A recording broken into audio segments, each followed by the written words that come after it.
డబ్బు, అనారోగ్యం, ఉద్యోగం, వ్యాపారం, అప్పులతో బాధపడుతున్నారా? మీకోసమే మేనిఫెస్టింగ్ మిరాకిల్స్ 11 days ప్రోగ్రామ్. ఇప్పుడు మనకి జనరల్గా there is a new sheriff in town అని చెప్పి అంటుంటారు. సో దాంట్లో ఏంటంటే ఒక కొత్త షరీఫ్ వచ్చినప్పుడు జనరల్గా వాళ్ళు కొంత డిస్టర్బెన్సెస్ చేస్తూ ఉంటారు. Just to announce that hey now there is a new sheriff, నేను ఇక్కడ వచ్చాను, కొంచెం నన్ను చూడండి, నాకు రెస్పెక్ట్ ఇవ్వండి, నన్ను గుర్తించండి అని. ఆ విధంగా న్యూ షరీఫ్ వచ్చినప్పుడు ఆ కొత్తగా మనకి ఇండియాలోనైతే కొత్త సబ్ ఇన్స్పెక్టర్స్ కానీ సర్కిల్ ఇన్స్పెక్టర్స్ కానీ ట్రాన్స్ఫర్ వస్తే చిన్న చిన్న టౌన్స్లో మొదటి వారం 2 వారాల్లో వాళ్ళు ఛార్జ్ తీసుకున్న తర్వాత కొద్దిగా హడావిడి చేస్తుంటారు. ఆ విధంగా ప్రస్తుతం ఇక్కడ అమెరికన్ పాలిటిక్స్ కానీ, డైనామిక్స్ కానీ, ఎకనామిక్స్ కానీ అన్ని విధాలుగా కూడా ఆ టైమ్ ఆఫ్ చయాస్ అనండి, డిస్టర్బెన్స్ అనండి, చేంజెస్ అనండి, అవి జరుగుతున్నాయి. సో అందులో మనము ఏం చేయాలి, అది ఆ తేడాలు వచ్చినప్పుడు మన బిహేవియర్ ఎలా ఉండాలి, మనం ఏం చేస్తే ఆ వరదలో మనం కొట్టుకుపోకుండా ఉంటాము అన్న దాని గురించి ఇవాళ మాట్లాడదాం మరి. ఓకే, సో అందులో మొట్టమొదటి సిచ్యువేషన్ వచ్చి, సరే మనందరికీ ఇంట్రెస్ట్ ఉన్నది ఇమిగ్రేషన్. సరే అందులో రకరకాల ఇమిగ్రేషన్స్, అమెరికా విజిట్ చేయాలా వద్దా యాజ్ అ విజిటర్. అంటే మన జనరల్గా పేరెంట్స్ వస్తూ ఉంటారు, పోతూ ఉంటారు వాళ్ళ పిల్లల దగ్గరికి. ఒకటది. రెండోది వచ్చేసి అమెరికాకి అసలు చదువుకోవడానికి వెళ్ళాలా, ఈ ఉన్న పొలిటికల్ సిచ్యువేషన్లో స్టూడెంట్స్ వీసాస్ ఆర్బిటరీగా ఏమాత్రం కనికరం లేకుండా వాటిని క్యాన్సిల్ చేసేసి రోడ్ల మీద జనాలను పట్టుకొని తీసుకుపోయి మళ్ళీ వాళ్ళకి వేరే రీకోర్స్ లేకుండా తీసుకెళ్ళి జైల్లో పెట్టేస్తున్నారు. అది జైలు తర్వాత ఏదో 1 fine day ఎప్పుడో వాళ్ళని వాళ్ళ రెస్పెక్టివ్ కంట్రీస్కో లేకపోతే వేరే కంట్రీకో పంపించే అవకాశం కూడా ఉంది. నేను నవ్వుతున్నా కానీ ఇది చాలా బాధాకరమైన పరిస్థితి. ఇది చాలామందికి అగమ్య గోచరమైన పరిస్థితి. సో ఇందులోనూ స్టూడెంట్స్ ఒకటి, నెక్స్ట్ వచ్చేసి ఇక్కడికి రాబోయే వాళ్ళు, ఇక్కడ ఆల్రెడీ ఉన్నవాళ్ళు స్టూడెంట్స్. మరి అదే ఇంతకుముందు కూడా నేను ఒకసారి చెప్పాను మీకు, economically well off students versus manage చేసేద్దాము అనుకుని అమెరికాకి వచ్చిన వాళ్ళు. అంటే మొదటి 2 టర్మ్ ఫీజులు కట్టేసి, సెమిస్టర్ ఫీజులు కట్టి పేరెంట్స్తో కట్టించుకుని మిగిలిన వీళ్ళు మేనేజ్ చేద్దాం అనుకుని వచ్చిన వాళ్ళు. ఇలా రకరకాల స్లైసింగ్ అండ్ డైసింగ్ చేయాలి మనకున్న పాపులేషన్కి. అందరికీ ఒకటే సలహా, అందరినీ ఒకటే మోసలో పెట్టడం కూడా పొరపాటే. ఇక నెక్స్ట్ వచ్చేసి ఇక్కడున్న స్టూడెంట్స్, వచ్చే స్టూడెంట్స్, అదొక క్లాసిఫికేషన్. మరి దాని తర్వాత ఆల్రెడీ జాబ్స్ చేస్తున్న వాళ్ళు, H1 మీద మాత్రమే ఉన్నవాళ్ళు, లేక H1 కొత్తగా అప్రూవ్ అయ్యి ఇక్కడికి వద్దామనుకునేవాళ్ళు, నెక్స్ట్ H1 మీద ఉంటూ వాళ్ళకి గ్రీన్ కార్డ్ ప్రాసెసింగ్లో ఉన్నవాళ్ళు, అలానే గ్రీన్ కార్డ్ ప్రాసెసింగ్ అయిపోయి గ్రీన్ కార్డ్ వచ్చిన వాళ్ళు, ఇవన్నీ కూడా వీసా స్టేటస్లో ఉన్న రకరకాల stages until you finally get your citizenship. అప్పుడు గ్రీన్ కార్డ్ ఉండదు మీ దగ్గర, అప్పుడు ఇండియన్ పాస్పోర్ట్ ఉండదు, or any other country passport ఉండదు, అమెరికన్ పాస్పోర్ట్ ఉంటుంది. And you are by definition for any reason, anything and everything, for all practical reasons you are an American. అది final stage. దాని గురించి మనం మాట్లాడాల్సిన అవసరం లేదు. కానీ పేరెంట్స్ రావాలా వద్దా? రావచ్చు, అమెరికాకి రావద్దని ఎవరు అనట్లేదు, రాకూడదని వాళ్ళు ఏమీ రెస్ట్రిక్షన్స్ పెట్టలేదు. ఇండియన్ పేరెంట్స్ హాయిగా దర్జాగా అమెరికాకి రావచ్చు. కానీ ఎలాంటి లూప్ హోల్స్ లేకుండా, ఎలాంటి లక్కునే లేకుండా, ఎలాంటి తలనొప్పులు లేకుండా అడిగిన మొత్తం డాక్యుమెంటేషన్కి కాపీ క్యారీ చేయండి.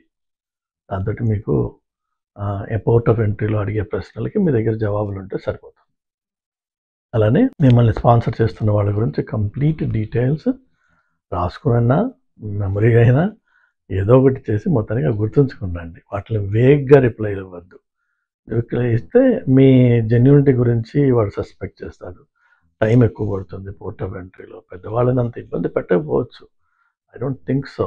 కానీ ఆ ప్రశ్నలు అడిగి గంటల తరబడి ఆపి మీరు ఆల్రెడీ 24 గంటల్లో ఎంతో ఫ్లైట్లో ట్రావెల్ చేసి వచ్చి కొంతమందికి కొన్ని ఇబ్బందులు మొదలవుతూ ఉంటాయి.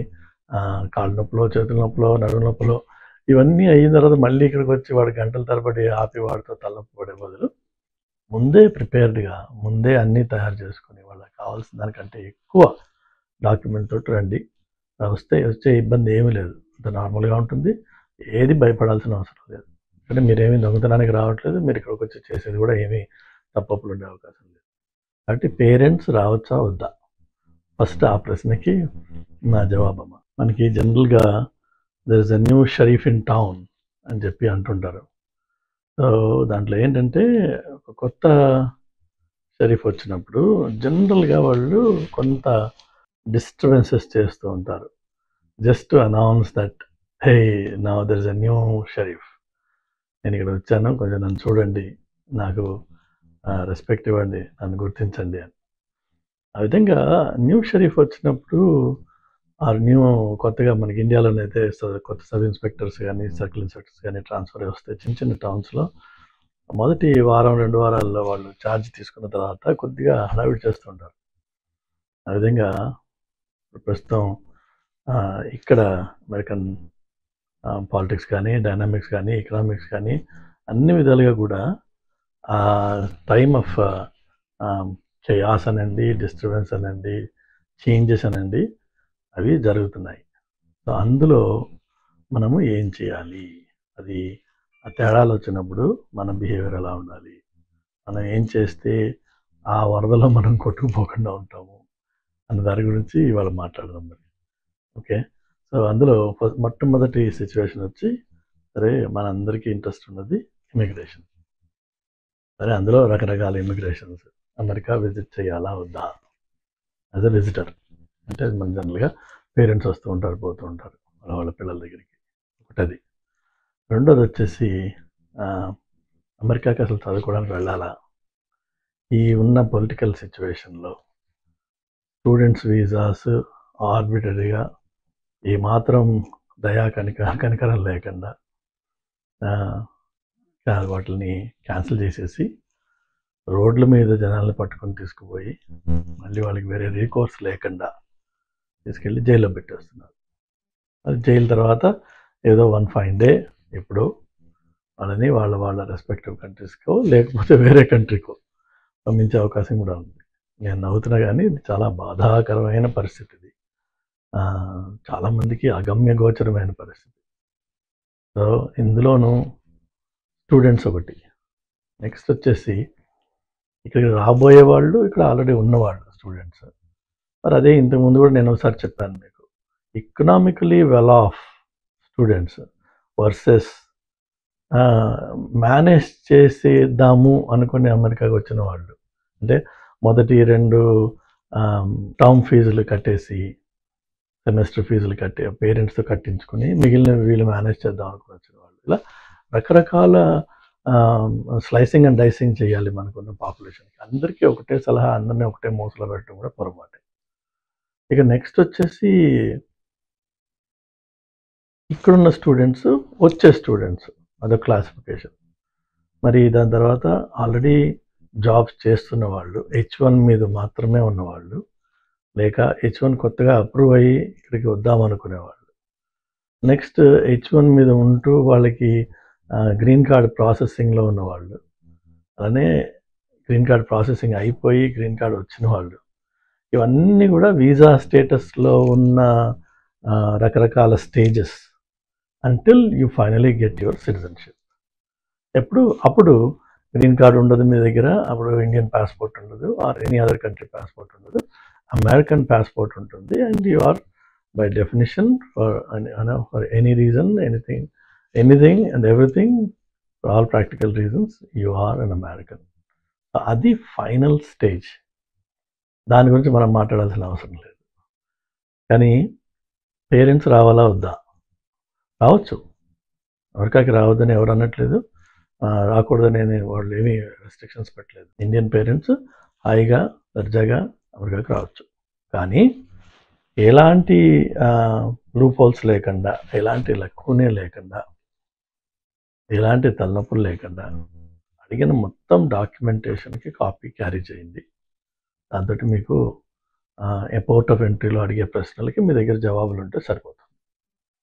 అలానే మిమ్మల్ని స్పాన్సర్ చేస్తున్న వాళ్ళ గురించి కంప్లీట్ డీటెయిల్స్ రాసుకున్నా, మెమరీ అయినా ఏదో ఒకటి చేసి మొత్తానికి గుర్తుంచుకునండి. వాటిని వేగ్గా రిప్లై ఇవ్వద్దు. రిప్లై ఇస్తే మీ జెన్యూనిటీ గురించి వాడు సస్పెక్ట్ చేస్తాడు. టైం ఎక్కువ పడుతుంది పోర్ట్ ఆఫ్ ఎంట్రీలో. పెద్దవాళ్ళని అంత ఇబ్బంది పెట్టకపోవచ్చు, ఐ డోంట్ థింక్ సో. కానీ ఆ ప్రశ్నలు అడిగి గంటల తరబడి ఆపి, మీరు ఆల్రెడీ 24 గంటల్లో ఎంతో ఫ్లైట్లో ట్రావెల్ చేసి వచ్చి కొంతమందికి కొన్ని ఇబ్బందులు మొదలవుతూ ఉంటాయి. కాళ్ళ నొప్పులో, చేతుల నొప్పులో, నడుము నొప్పులో, ఇవన్నీ అయిన తర్వాత మళ్ళీ ఇక్కడికి వచ్చి వాడు గంటల తరబడి ఆపి వాడితో తలనొప్పి పడే బదులు ముందే ప్రిపేర్డ్గా, ముందే అన్నీ తయారు చేసుకొని వాళ్ళకి కావాల్సిన దానికంటే ఎక్కువ డాక్యుమెంట్ తోటి రండి. వచ్చే ఇబ్బంది ఏమీ లేదు, అంత నార్మల్గా ఉంటుంది. ఏది భయపడాల్సిన అవసరం లేదు. అంటే మీరేమీ దొంగతనానికి రావట్లేదు, మీరు ఇక్కడికి వచ్చి చేసేది కూడా ఏమీ తప్పులు ఉండే అవకాశం లేదు. కాబట్టి పేరెంట్స్ రావచ్చా వద్దా, ఫస్ట్ ఆ ప్రశ్నకి నా జవాబమ్మా.